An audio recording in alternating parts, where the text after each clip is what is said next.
Hoje, em 2016, a distopia é comumente associada a famosas sagas de livros e de filmes destinados ao público juvenil, como por exemplo a trilogia best-seller Jogos Vorazes, de Suzanne Collins.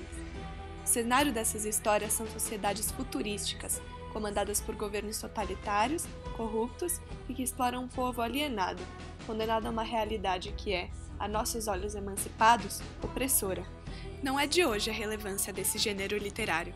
Pelo contrário, ele foi um importante braço da ficção científica escrita durante o século XX. Assim, Jogos Vorazes, juntamente com obras como Admirável Mundo Novo, de 1932, Fahrenheit 451, de 1953 e 1984, de George Orwell, escrito em 1948, são todos distopias. A distopia no século XX configurou uma literatura de crítica social que ganhou força motivada pelos contextos social e geopolítico conturbados, sobretudo a partir dos anos 30, período no qual, segundo George Orwell, a literatura precisava tornar-se política, porque qualquer outra coisa implicaria desonestidade mental. Mas, afinal, o que é distopia? Topia vem do grego topos, que significa lugar, enquanto dis indica dificuldade, mau funcionamento. A grosso modo, distopia quer dizer lugar ruim, sendo o oposto do que seria um cenário utópico, o qual pode ser descrito como ideal, desejável. Parte da ficção científica do século XX se ateve à elaboração de futuros anti-utópicos, por meio de aspectos negativos da própria realidade, ressaltados pelos autores e transpostos a enredos fictícios, descritos como sendo o destino da sociedade. Por esse motivo, pode-se fazer uma analogia entre a distopia e um alarme de incêndio. Da mesma forma que a sirene sinaliza a existência de fogo e faz com que alguém tenha a iniciativa de apagá-lo, nas narrativas distópicas são expostos os perigos que a conformação social vivida apresenta, de modo a despertar o desejo de revertê-los. Por isso é tão compreensível porque governos corruptos e populações exploradas e alienadas são temáticas tão recorrentes nas obras distópicas. Trata-se de questionamentos permanentes da sociedade acerca do controle social e do poder excessivo exercido por ela. Questionamentos esses que independem de tempo e espaço, mas que, especialmente no meio do século XX, motivaram muitos autores.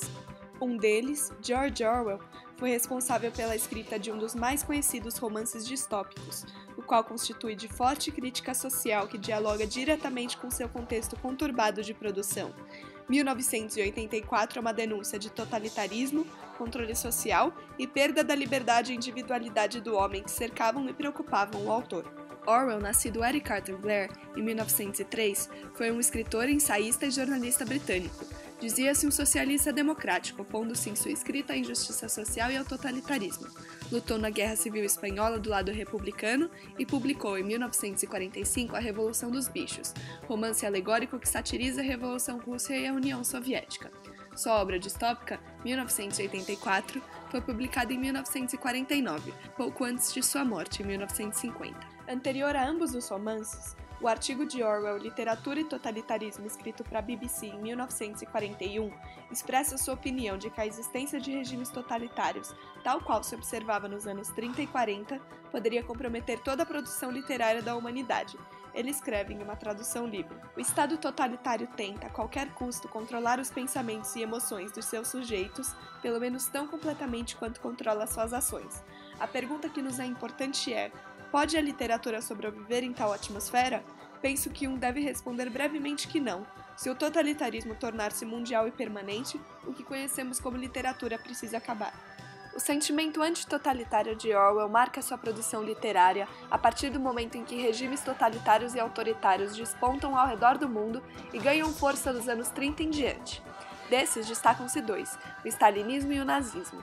Sob ideologias opostas entre si, mas sem enfrentar nenhuma oposição interna, uma vez que qualquer oposição era perseguida, a União Soviética Socialista e a Alemanha Nazista, sob o princípio anticomunista, viram ascender na metade do século XX líderes que exerceram seu poder de forma semelhante. Ambos regimes de partido único, extremamente personalistas quanto às figuras que os comandavam, militaristas, doutrinadores e repressores das liberdades individuais e de ideologias divergentes, mas com massificado apoio de sua população. Nos anos 40, na Segunda Guerra Mundial, o mundo voltou seus olhos para Hitler e para seu regime totalitário que ameaçava toda a Europa e fazia crescer seu apoio de maneira massificada. Contudo, o pós-guerra é tão chocante quanto o contexto que a motiva. Para Orwell, toda a geopolítica está sujeita a mudanças a partir do momento em que os Estados Unidos lançam a bomba atômica, tornando possível uma realidade em que o mundo se dividiria entre poucos estados e suas zonas de influência, blocos com igual poder bélico, mas com armas que seriam tão complexas que se restringiriam ao Estado, dando a este ainda mais poder sobre sua população. Em seu artigo de 1945, Você e a Bomba Atômica, publicado no jornal inglês Tribune, ele escreve: mais e mais obviamente, a superfície da Terra está sendo parcelada entre 3 grandes impérios, cada um contido em si mesmo e descolado do contato com o resto do mundo, e cada um regido sob um disfarce ou outro por uma oligarquia que elegeu a si mesmo. E é exatamente este o mundo em que 1984 se passa. Há 3 superpotências, a Eurásia, a Lestásia e a Oceânia, igualmente poderosas e isoladas. Cada uma delas está permanentemente em guerra, ora com uma das outras 2, ora com outra. O foco do romance é uma Londres pós-guerra, que na narrativa é apenas uma cidade chamada Pista número 1, a qual é, por sua vez, parte da Oceânia. O bloco é governado pelo regime totalitário do Grande Irmão, protetor e líder daquele povo. O Partido Único, o Socing, ou socialismo inglês, possui tanto membros internos quanto externos, e é a este último grupo que pertence o protagonista, Winston Smith. Winston não é como os outros membros do partido. Ele é capaz de enxergar a repressão e a manipulação dos indivíduos e se sente excessivamente controlado. Ele se lembra das verdadeiras notícias quando elas são desmentidas pelo partido dias depois. Winston não sente amor pelo Grande Irmão e possui desejos de mudança naquela sociedade. Através de um protagonista relativamente emancipado, Orwell expõe os fundamentos do totalitarismo e denuncia a opressão que abrange um contexto além do ficcional. No mesmo artigo já citado, ele escreve: ele, o Estado totalitário, coloca dogmas inquestionáveis e os altera dia após dia. Ele precisa dos dogmas porque precisa de absoluta obediência de seus sujeitos.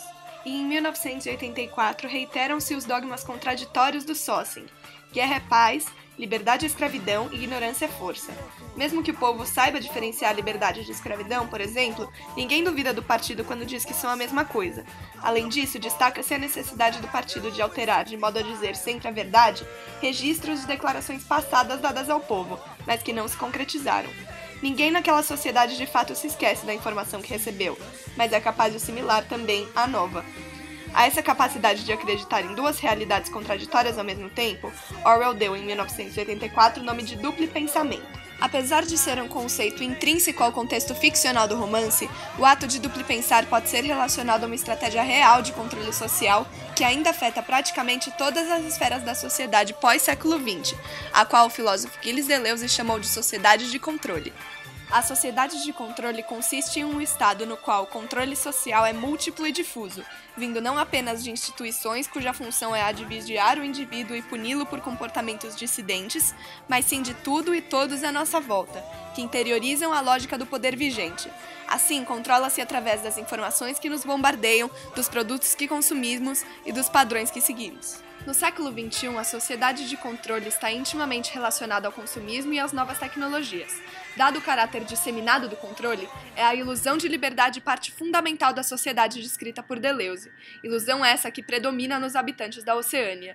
A lógica do duplo pensamento se aplica a nós. Por exemplo, sabemos ao mesmo tempo sobre os padrões a que as propagandas cegamente nos submetem e sobre a suposta liberdade que o consumo nos traz.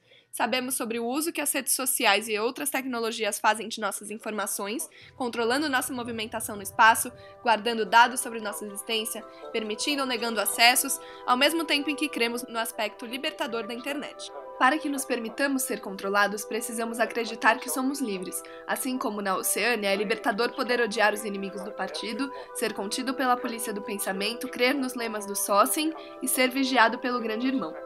A dúvida sobre quanto o romance de Orwell limita seu ficcional se estende desde 1948 até principalmente a atualidade, em que várias de suas observações são vistas como previsões corretas do que hoje viveríamos.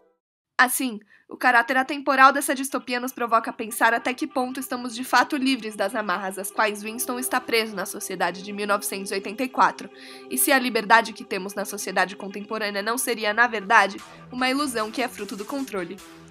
Seríamos seres pensantes ou duplo pensantes?